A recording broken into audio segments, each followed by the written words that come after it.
there will never be another girl or woman like me. So can you tell the people what Omisexual is? Oh, can you explain that for us, please? Okay, so what is something that your first lover taught you that you brought into relationships moving after that? You and the Juicies. Can you explain to me what's going on? Because there's been a lot of like chatter on social media.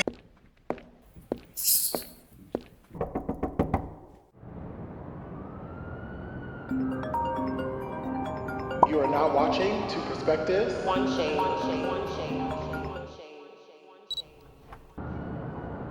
Oh shit!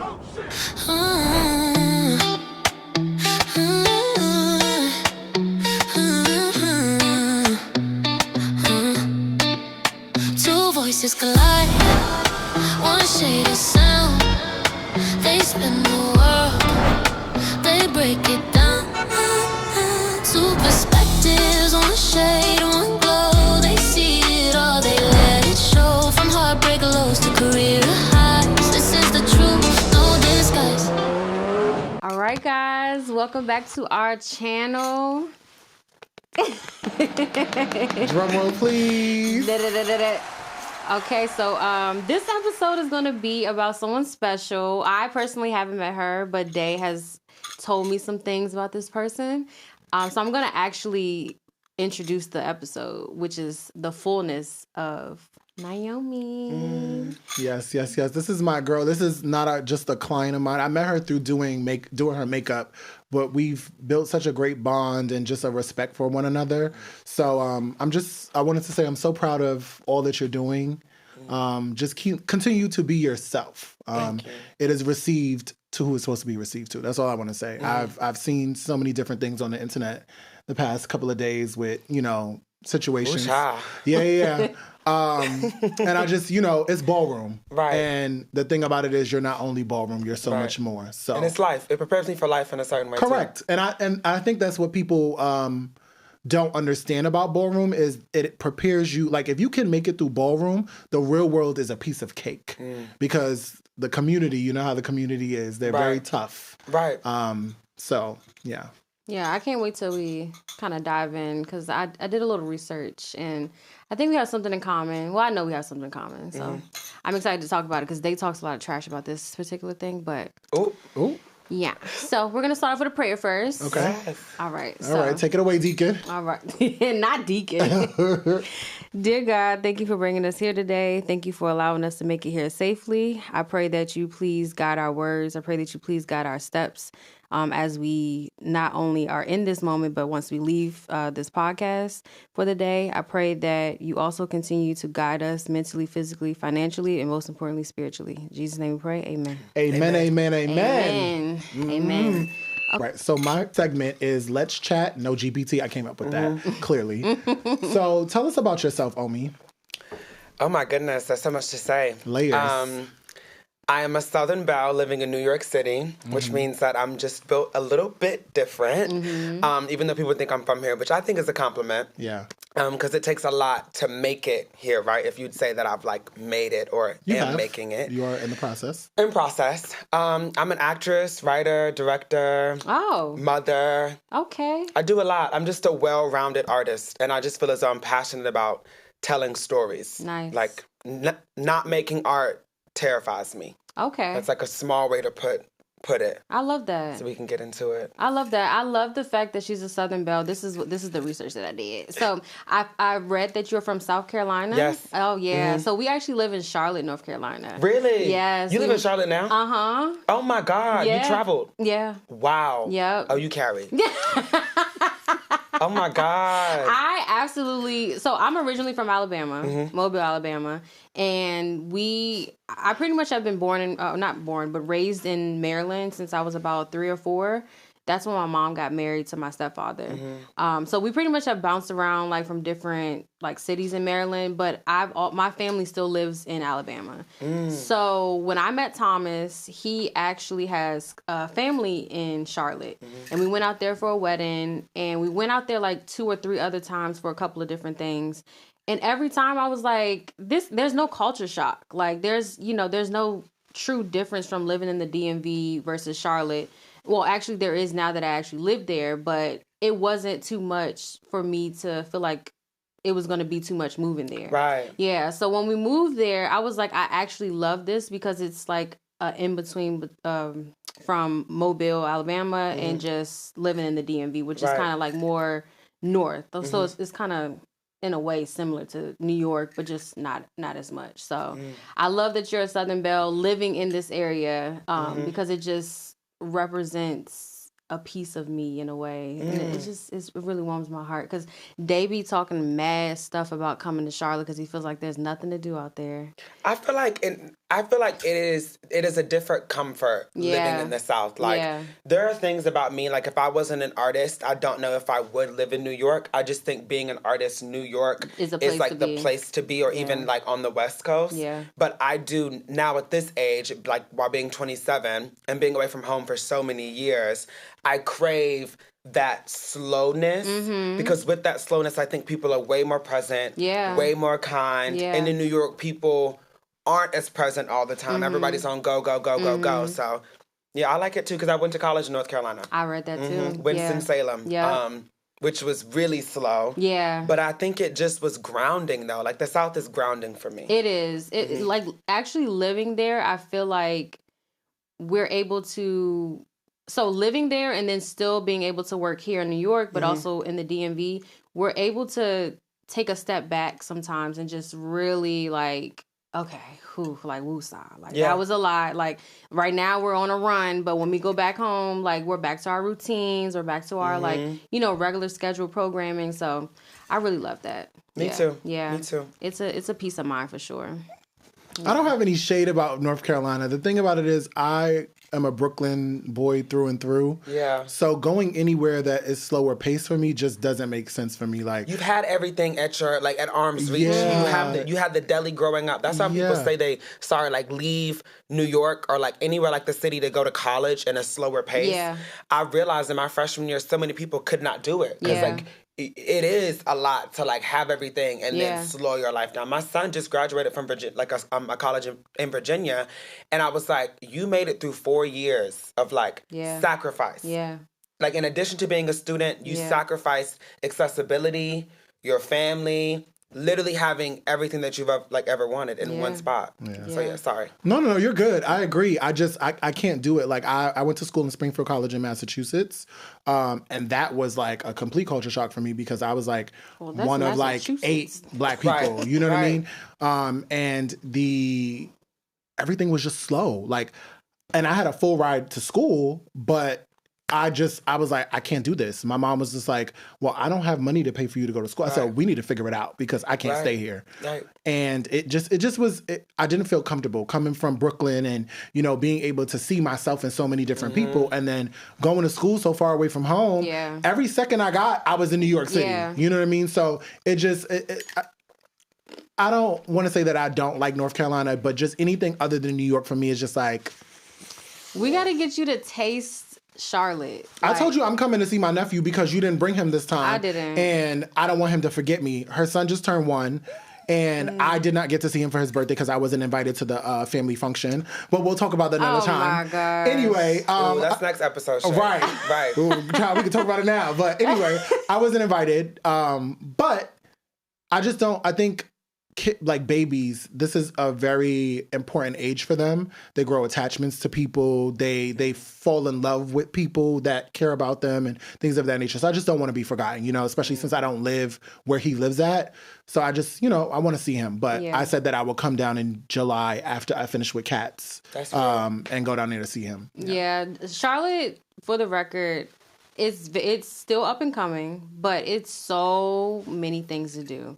Like New York has New York has a ton of things to do, but like Charlotte has like so many people coming out of town who are like building businesses, and just putting things here, there. There's so many events. There's so many like lounges and food spots and it's really nice. It's when you come, you'll actually enjoy yourself because it's not so much like hustle and bustle, but you'll actually get a chance to like just relax a little bit, and we can still party. Like it's a good mix for sure. Hey yo, party.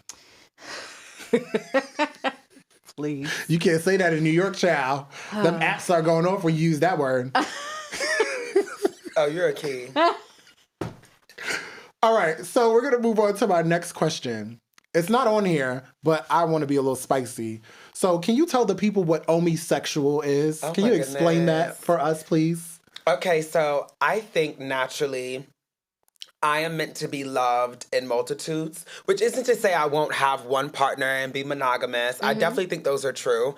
I just think in my history and my track record, I am very open to the idea of loving whoever loves me. Okay. So I started saying this thing of like Omisexual. Like there are people who are into me because they love my vibe, my aura, my presence, my energy. And then I was just claiming it as Omisexual. I love like, they're that. like, what do you like? I'm like, oh, well, I like whoever likes me. And if you can make it hot and you like make me feel something, then, we can make something shake. So I'm like, Omisexual. I love that. Yeah, I like that too. That's so cute. If you like me, I'm sure there's a possibility that I could like you. I'm not going to shut everything or anything down. Okay. Yeah. That's how Omisexual really came is. about. Yeah. And in the scene, people started to like live for me, and then they started to be like, oh my God, I'm Omisexual. And then it became this whole thing. Like there's posts that people made and everything. So it's it's an energy thing though, an aura. I think as I've like evolved, the Omisexual terminology has like, I don't know, just become more, it means something. Yeah. It means something to be Omisexual. Yeah, I love that. I mean, look at me. Okay. Well, I'm on my bummy bum right now. My very It's casual. not bummy bum. But It's not bummy bum. But you know, it's like giving, a TikTok where she's like, I'm on my bummy bum. It's the key. But in the sense of like, I'm not like, I'm a different type of girl. So I think for me, even in the scene, when it comes down to being Omisexual, that is saying something about you. I love that. You will never, there will never be another girl like me. Oh, period. Yeah. I feel that way. I need you to say that straight to your camera. There will never be another girl or woman like me. Period. You heard it here first. Right. Eight. Right. You know what? I think I'm gonna start saying that. Daysexual. I like that. I'm Thomasexual. I know that's right. You better be sexual about your man. Yeah, sis. I'm Thomasexual. You see how it's so individual? Yeah. To me, it's just me also being like extremely affirmed in myself. Like, obviously, there's the key part, right? Like, oh, I'm into whoever, da-da-da-da-da. But I remember seeing this quote one time, and I think it's James Baldwin. It was like, love is where you find it. Not sure where he got it from, but for me, as a woman of trans experience, I just had to sit down and really say to myself, like, who am I to rob myself of, like, being desired and being appreciated? And there's different levels to it. Yeah. I'm in a scene where there's a whole bunch of gay men, queer women, and it's like, I think we're all navigating what we're actually attracted to, and there's so many boxes and things that we put ourselves in. Yeah. But I want to live life as a free woman. Yeah. Like, I don't want to feel like I'm held down by what I perceive my love life to look like as a woman of trans experience. Yeah. So I've opened myself up to desirability, to attraction, to different levels of romanticism. Yeah. Because that's information for me. I don't want to be in my, like, I want to know what I like and how far I can go with certain individuals now, because I think that's important. Yeah, because why not? Like, you have a point. Yeah. Like, putting yourself in a box, where do you really go with that? Yes. And I feel like sometimes it's not the box that we created. It's a box that somebody else created that we're putting ourselves in. Yeah. And we're not really recognizing who we truly are because it's somebody else's box that I just like, you know what? That box looked like it fit me. Like, let me just put myself there, and I really don't belong there. Yeah. I told myself for so long, I was like, oh, love for me is going to look like this and look like this, and I'm going to be with a man that's like, and it's like, do I even really want that? Like, my first partner was like very soft with me. He was a Cancer man. Very soft with me. And like, he taught me that love is like poetry. And like, that is what I literally, he's also a writer. That is what I want my love to feel like. I dated a cisgendered woman, and that taught me that I feel safe with femininity. There's a comfort I feel, even as a woman, being with someone else who is feminine and soft and like affirming. Like, that is affirming to me too. So I don't want to hold myself down to any one particular thing. Yeah. So I love that. I'm with you. I just had a conversation yesterday. So when I went to go pick up my clothes from Nandy for my shoot, we were having a conversation, and I had brought up the conversation of me talking to a trans man. He was like, well, what's that? Because, you know, Nandy, and he's my designer, my urban designer. And he's just, you know, in a different world. He's West Indian. You know, certain things they don't come across often. Right. So he was, you know, asking questions. And I'm like, yeah, I'm attracted to a trans man. He was like, well, I'm talking to a trans man. He said, well, how does that work? I said, exactly how it works. Like, it's, you know, we do regular things like everybody else. Right. So he's just like, well, are you not attracted to men? I said, I'm attracted to who's attracted to me. Right. Same thing as you were saying. And then a trans man is still a man. It's like also an energy thing. Right. It's an energy thing. And that's what I was, like, I've dated women. I've dated trans women. I've dated people who identify as they, them. I've dated, like you said, who likes me. If I'm attracted to you, I'm attracted to you. It's not really a thing. And I think that as I've gotten older, that is something that I'm accepting. Like, there's sometimes I'll walk down the street and I see a cis woman and I'm just like, like I would, you know what I mean? Like, so it's just, I'm in a space in my life where I'm not closing off any doors as well. Like, I'm open to receiving things. But anyway, he was so confused in the car when I was explaining to him. He was just like, well, like, you know, you like men. So like, how does this, I was like, that is a man. I mean, the parts are different, but it's the person, it's the energy. So that's what I'm attracted like to. How they make you how feel. They make me feel. Yeah. Correct. Right. Yeah. And it's just like, I've always told people, like, I can be attracted to anyone. The sex part we could figure out. Right. You know what I mean? Like, we'll figure out we could be side salads all day. We'll figure it out. You know what I mean? Like, we are going to figure it out. But if you treat me right, you make me feel good, you make me feel safe, baby, you got me in the palm of your hands. Like, that's what it's about to me, honestly. Yeah. That's what love is, right? Because at some point, anything can happen to your partner, and it's not about sex. Yeah.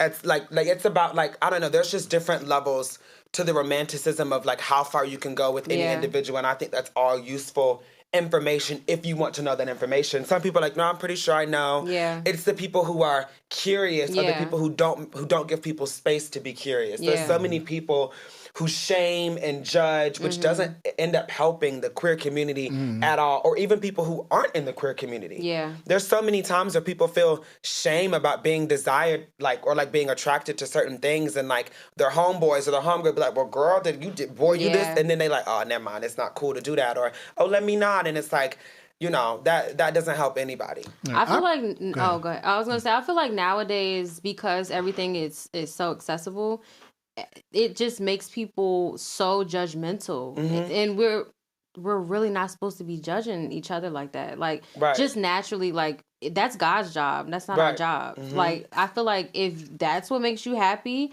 that's what makes you happy. I grew up with an uncle who was gay. So for me, like, being around someone who is free is like normal to me. And I didn't know any different. You know what I mean? Like, that was my uncle, and I loved him dearly, like so dearly. We used to have fun. He used to do this, he used to do that. Him being gay meant nothing to me. And even to this day, it still didn't mean anything to me as far as how I looked at him or like what choices he made or even what choices I make. I just feel like people are just so judgmental nowadays that it's just, to me, it doesn't make sense. Like, if that's what you want, why does it matter? Like, to somebody else, you know what I'm saying? And for me, I've always, I think I just had this conversation with someone the other day about just minding other people's business.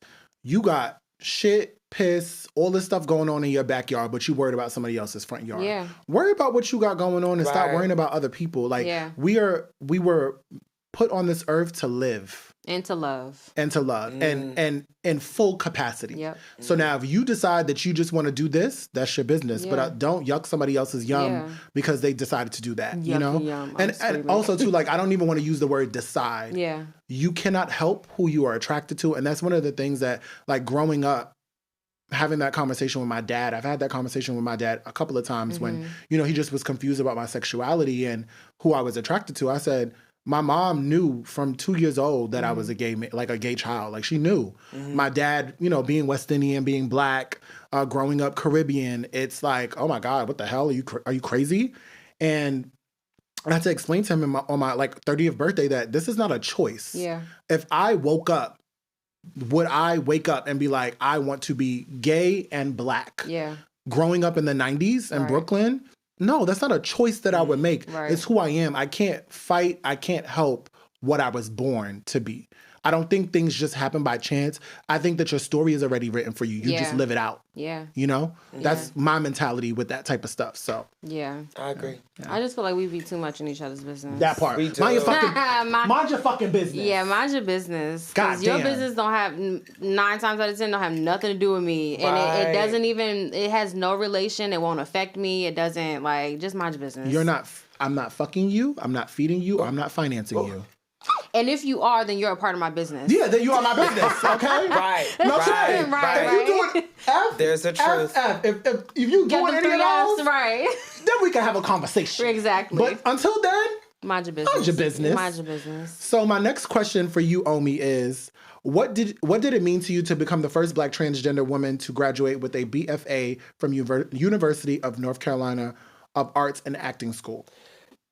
It meant a lot. I mean, like, so I went to a really good acting school. It's one of the best in the world. Shout out to the University of North Carolina School of the Arts. I still have student debt, but we'll pay that. That's another story. Right. That's a whole nother topic for a whole nother day. Don't come get her on this podcast because we don't got it. We don't know where she is. Don't ask me for no money. Okay, don't ask me for no money. I don't know where she is. She wasn't even here. So it meant a lot, and it was very big for me because I did not start. So in acting school, if you go to a really good acting school that's really trying to prepare you for the world, in your 4th year, you do this thing called an acting showcase, where you do a showcase for agents, managers, casting directors, and you travel to LA, New York, Chicago. And although we didn't get to travel because it was COVID, we did it virtual. We were the year that all the showcases went virtual, and like everyone was actually just watching it. Okay. So 4th year is a big deal because it's the year that you go into the industry.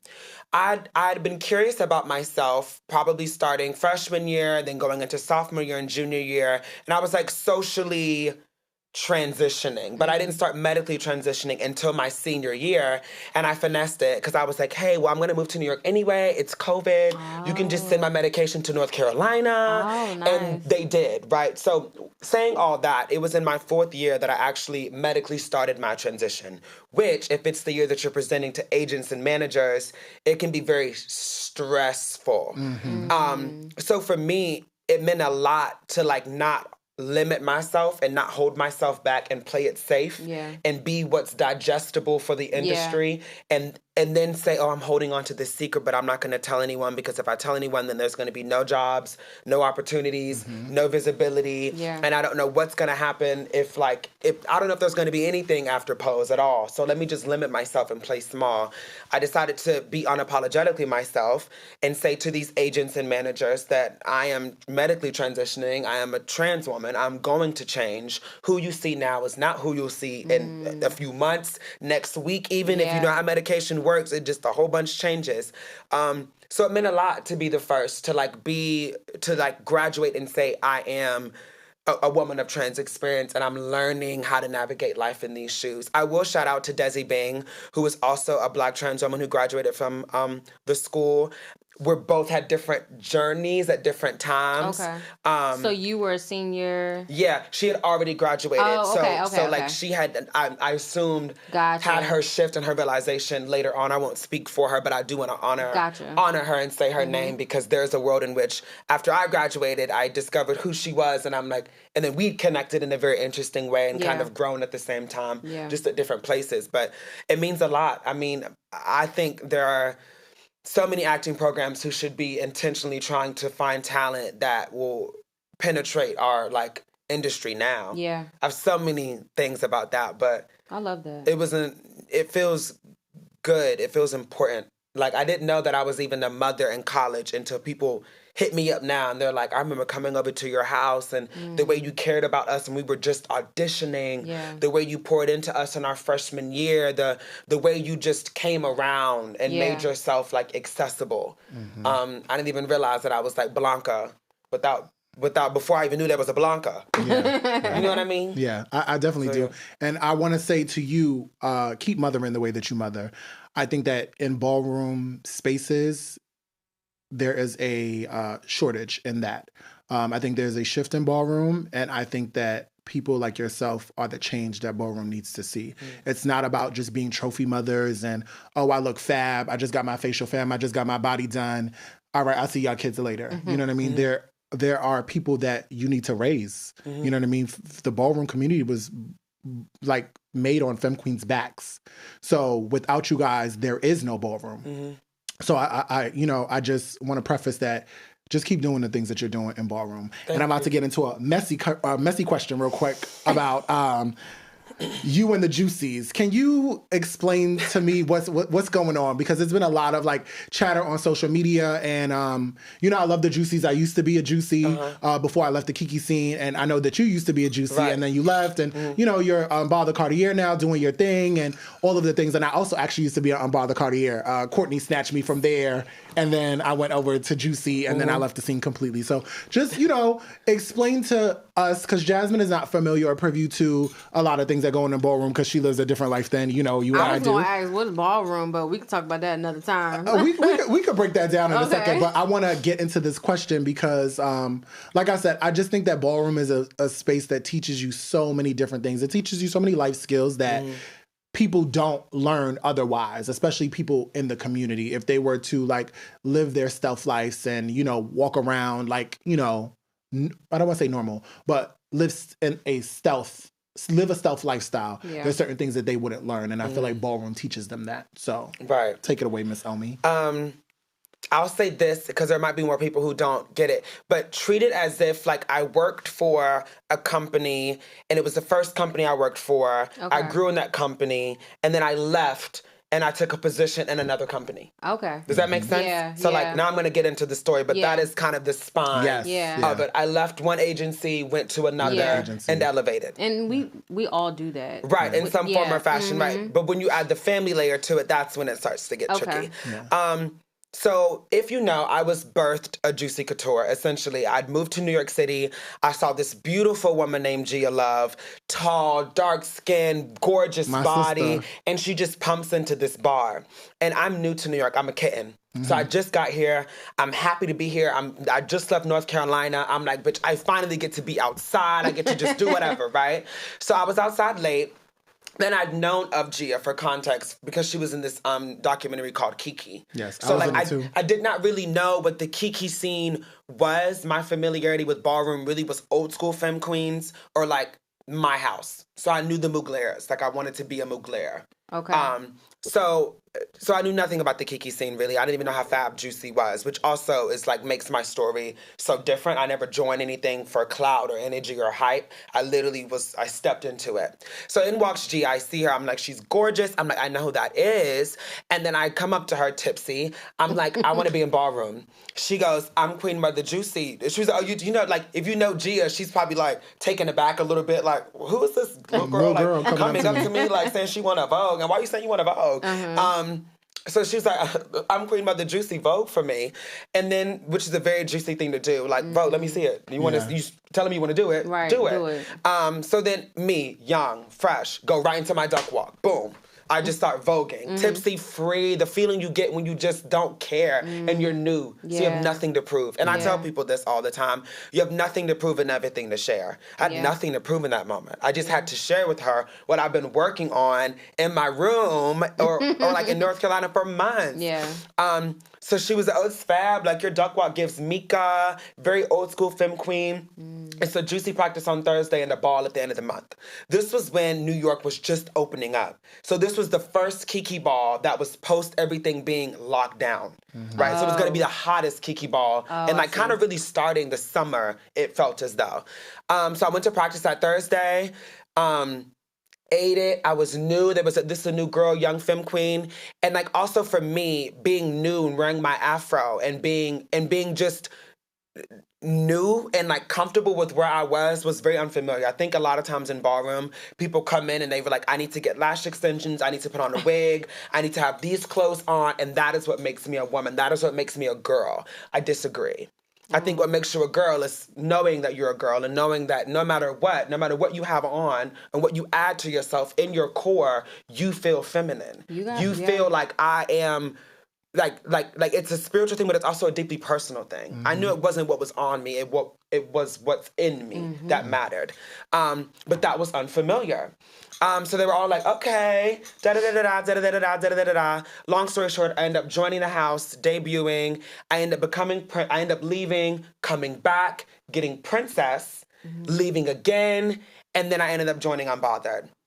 But the tension for me lives in the fact that it's like Game of Thrones. Okay. Like, there's no real actual problem. Like, I have no actual issue with the Juicies, and they don't have an actual issue with me. I think it's just Ballroom is always going to Ballroom. Yes. And I think there's always going to be this competition and like one's wanting of, like, elevating. Yeah. You know, I did go from Princess to Mother fairly quickly. I did go from who was this chick to Oh Me, Oh My fairly quickly. Oh Me, Oh My. You know, I she think... be eating it, baby. Let me tell you something.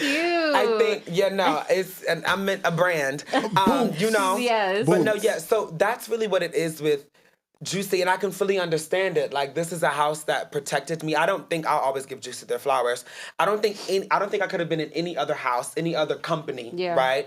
And, like, been able to be digested by the scene so easily. And I say easily loosely because there were issues. But Juicy protected me. Yeah. Juicy stood up for me. Even my leaving was not about the house. It was about my personal experience within it and my own, like, issues and also my own thoughts. I think me being Mother Unbothered was meant to happen.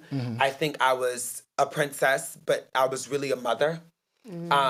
And I needed that. And I needed something in my image. I needed something that was a reflection of me. I feel amazing that I could look in my house and see so many Black trans girls with their natural hair, with braids, showing their skin, like being alternative, having different fashions. It's like every house has a brand, you know? And I think my brand and our aesthetic it makes sense for us. Like, you can look at someone and say, that's an Unbothered. Yeah. Or I could see you when I'm bothered. And, like, that's special. But when it comes to Juicy, they're like an amazing house. Yes. Who wouldn't want to compete? Yeah. Who wouldn't want to get in the field and, like, make their own? I think the scene is boring. Yeah. Or was boring. Yeah. I think Unbothered came and it shook a few things up. Yeah. Because Unbothered closed. I was an Unbothered. Oh, okay. Right when I was an Unbothered, the person, whoever was in charge, closed the house, and then they merged with Poochie. Poochie and Unbothered came Y3. Y3 was short-lived. It was run by Chi-Chi and Twiggy, Anthony West, those people, and then that closed, and then Unbothered recently. When did they open back up again? 2024, June 27th. Yeah. I think everything happens for a reason, though, because, you know, just like we've talked about plenty of times, had we not been through something or started somewhere, who knows where or what would have changed within us having this podcast, or you starting at one house, but, you know, then creating your own, you know? I think that's very important. Yeah. Yeah. It's part of the process. You know what I mean? Like, I think that it's the growing pains. Like, yes, I feel not, I wouldn't say bad. I feel leaving this house. Yeah. However, I have to spread my wings and fly. Yeah. I thank you for all the things that you have provided for me. I thank you for your safety. I thank you for your shelter. Yeah. Thank you for all of those things. But now it's my time to share what I've learned here with everybody else or with other people. Yeah, and also there was so much of my life that, like, I'm like, I care about all these things, and I have the space to be like a leading lady. I'm like the first returning mother of Unbothered. There were no chapters. There was no members anywhere. Wow. My best friend called me, and then he left a house. I ended up leaving a house, and like, we're going to be the first two parents. Yeah. Right? So, like, what is it to bring something back in your image? So many people would throw shade like, oh, y'all aren't new, or we've seen this before. And in actuality, you haven't. Yeah. They haven't. Not to this extent. No. And like, no, not to this extent, not in this way. It's this version of Unbothered. It's unlike any version anyone's ever seen. And I think we're refreshing. And I think we bring competition. I think we bring hunger. Yeah. And like, I can sit here and confidently say that I think my house is the best house in the world. Period. And you should. I just think the name Unbothered, it means so much to me, even because I've had plenty of conversations with you when you mentioned lash extensions and wigs and stuff. Like, sometimes I feel like we get caught up in an image that we're trying to keep up with that's not really our image. The lash extensions were my thing, and they hated them. Like, and also Thomas hated them as well. Like, he just was like, just put mascara on, or like, why you got to put those lashes on? Or like, I remember when I first started my locks, when we first came to New York for his birthday. Thank you. I wasn't really comfortable with what I looked like having short locks. So I threw on a wig, and Thomas was like, now that we're like, past that, I just want to let you know that I hated it.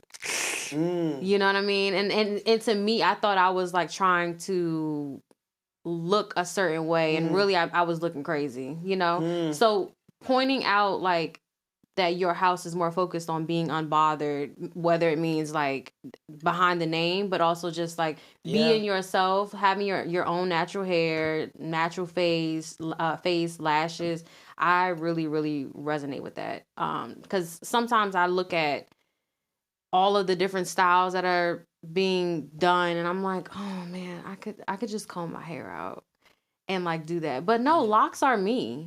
Yeah, I think the locks are who I am, and this is my hair. Like, I don't have to put in somebody else's hair to say like, yeah, I got to get my hair done, and I'm about to get this bust down. Like, no, my hair is the bust down. Like, it's past my butt. So what I'm hearing you say is you're auditioning for Unbothered Cartier. Is what I hear you say. You're going to be the North Carolina chapter. Oh. That's what I heard. I don't know. She said, oh. Is that what you heard? No, I live. I could do that? Yeah, what's up? Yeah, okay. This mother, you'll talk. So what do you want audiences, especially those unfamiliar with Ballroom, to walk away knowing? I think for me, it's because Ballroom is so mainstream right now. So many people are, whether it be people in Cats and like the stage with Beyonce and all these things. I think people have to realize that in addition to it being so beautiful, it is rooted in really not even dark, but real things. You know what I mean? Like, I just, for Mother's Day, made a post with Cats, and I was like, there are people who are being raised or like really held by women of trans experience, and like they too are mothers. I think for me, I want you to know that Ballroom is spiritual. Ballroom is personal. It is not perfect. No subcategory of people is perfect. Like no underground anything is perfect. But like it does serve a purpose. And there is a lot of purpose in Ballroom. And Ballroom has a culture. Ballroom has a people. Ballroom has a community. And I don't want that to be stolen, looked down upon, or held up temporarily for one's own financial gain. I want it to be honored, respected, poured into, and invested in. Because we deserve that. There are people who are deceased and not with us who never knew that people would be doing this, this, saying our lingo, saying our terminology, trying to look or feel like us when it comes to aesthetics, whether both on the body or the actual body. There's just a lot of things that are stolen, and I don't think people give us the satisfaction or like the honor of being seen, visible, and heard. Like right now, we have a Black trans woman on a Broadway show singing Memory in the role of Grisabella, singing one of the most famous musical theater songs, right? And there's even ways in which I want her to be celebrated more. I want her to be seen more. It's a radical thing to celebrate a Black trans woman who goes and Cats the Jellicoe Ball to the Heaviside Layer. And like I tell the cast, I'm like, when all of y'all are looking at her and giving her life and her roses, I won't spoil the moment, but she gets her roses in the play in a very particular way, in the musical in a very particular way. And I'm like, is that not every single one of you saying how you're going to hold her this time? How you're going to show up? How you're going to hold each other accountable in loving her to make sure not only that she goes to the next level, but that she is okay and thriving in it? So that is what I want people to know and take away from Ballroom. That it is a lot. It is more. It is more than just a spectacle. Yeah. So now we're going to move on to a game that I created. It's called The Category Is. Okay. So the rules are pretty much you just answer in 10 seconds or less and no long explanations. Okay. So round 1 is face. Okay. The most underrated thing about ballroom culture that people get wrong. Oh my God. the fab lingo. Like, the fab lingo and, like, our code. They get it wrong, but it's so fab and it's so good. Okay. One thing you never wear on a runway. One thing you never wear on a runway. Something that doesn't fit. Ooh. Mm-hmm. Yeah. Period. Okay, so now we're going to move on to round 2, which is realness. Something the theater industry says it wants from Black trans artists, but doesn't actually make space for. Oh my God, they want our stories, but they don't want the Oh my God, that's such a good question. And I have so much to say. Damn, this is one that I get 10 seconds for. I probably have 5 now. But they want our stories, but they don't want to hold our hand while they try to take it from us. Period. It's time to swap mics. Oh, this one I asked y'all a question. Yeah. Okay. My question is for the day first. Okay. What is something that your first lover taught you that you brought into relationships moving after that? Dang. She dug deep on that one. Wow. Roger, my eyes got a little watery too wow. Ooh. Patience. I think that, so my first love broke my heart. I moved my first love to New York from Miami. My first love was is in Ballroom, and actually a big name in Ballroom. I moved them to New York, and they broke my heart. They cheated on me. And I think what I learned from that relationship, what I was taught, was to just keep loving. Don't let anybody taint anything about you. Like, I've been hurt so many times, and every time I go into another relationship or another situation, I love harder and harder each and every time. Like, I don't let those things taint my heart. And my older sister says this to me all the time. She says, your heart is so pure. And with all of those things that I've been through, I want my heart to remain pure. So that's just the patience and understanding how to, like, navigate through that and just keep loving again. You know, I'll find that person that I'm supposed to love eventually, but I gotta get it broken a couple of times, you know? And I just pray that it stays whole when I do meet that person. It will, because it's you. Yeah. Exactly. Yeah. Yes. And then my question for you is, when you had your child, what was the first thing you said to him? It's a boy, right? What was the first thing you said to him? The first thing I said to him was... And if you don't remember, if you had one thing to tell him right now in this moment, what would you want him to know if he was like to watch this in years to come and gag and be like, you said this so many years ago and you had no idea that I would watch it and be able to, like, understand it? So it's one or the other. I prayed for you. That's the first thing? Well, that was what I would want him to know, is that I prayed for you. I remember so many days, 2 days in specific, where I just felt like I needed to pray. And when I prayed, it wasn't like my normal prayer, and it was just me in the car, I on my way to work or something, and it was just me and God, and it was like, dear God, like, I want my son, I think I said. I want my son to be X, Y, and Z. And I just listed out a whole bunch of things that I wanted him to be like.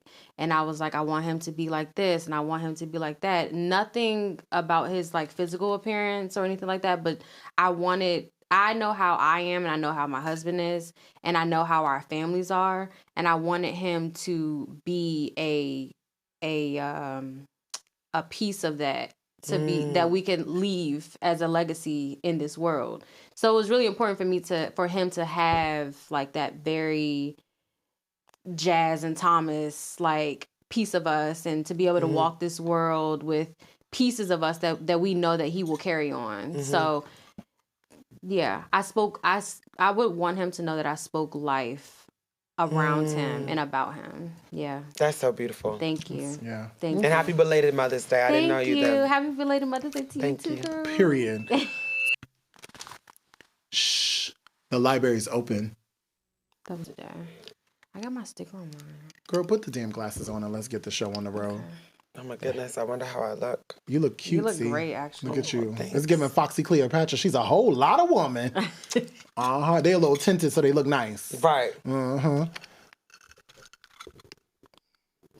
You going? Okay, so actually, because Omi is the guest, we're going to start with Omi.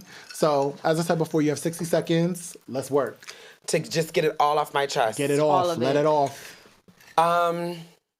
I believe, or I know, that one day my heart will get me everything that I've ever wanted in this world. I know that one day I will have a beautiful house where I can write and be at peace. My kids, no matter how old they are, can come spend the night. I will finally be able to cook a meal because I don't cook, but I really want to learn. And one day I will have the patience. I will have an EGOT. I'll be the first trans woman to have an EGOT. And if not the first, it doesn't matter. I will have one. I will be another. I will write, produce, direct, and dance and act for the rest of my life, God willing. And my talent will always be one of the most beautiful things about myself other than my heart. And this is what I have to say to the industry. My time is coming. I've been patient. I'm ready. And whether you are or not, it will happen. Period. And you spoke life into that one. Exactly. I felt all of that. I felt that with my whole heart. Yes. Yeah, baby. Yes. Period. All right, Jazz. Your turn. Jazz, take it away. So my 60 seconds is gonna have to go to my tenants because they pissed me clean the fuck off. Ooh. Y'all got my sister cussing.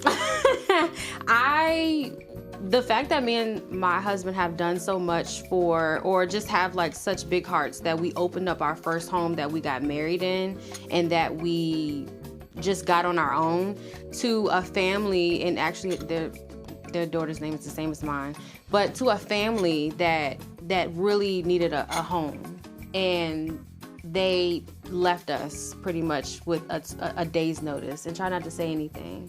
So my 60 seconds is gonna have to go to them because I feel like people don't understand what it takes to have something of their own, and you'll continue to be in the place that you are just simply because you are the way that you are. And that's it. That last part. Yeah. Can you say that one more time? I don't even know what I said. Something about you are, like you're, we'll watch it on another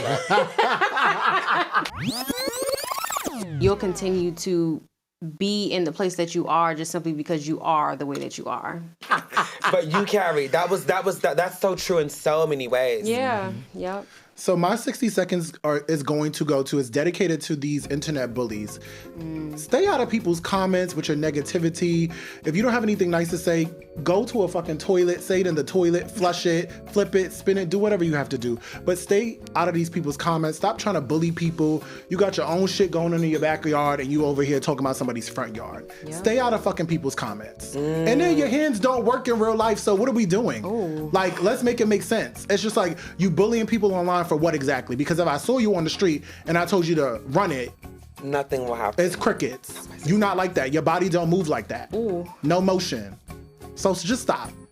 Y'all better watch out. They like to stomp on pinky toes. Baby, I'm bear macing people now. Did you see the clip where the girl walked up to the car and she cleared the whole thing out? She walked up to the shorty and bear maced her, like literally carried. We're going to insert the clip because that's my daughter. Hey, don't do that. Oh my God. She got that Charleston White mace. God damn. Jasmine, come on, man. Jasmine. Whoever she is, that's my daughter. She's a Pascal. No shame. Pascal's fab. Yeah. You have just watched Two Perspectives. One shade. All right. Thank you for watching Two Perspectives. One shade, and continue to watch for future episodes because it's going to get shady. Oh, you ate that. The hand on the rest, you know? Right. Yeah.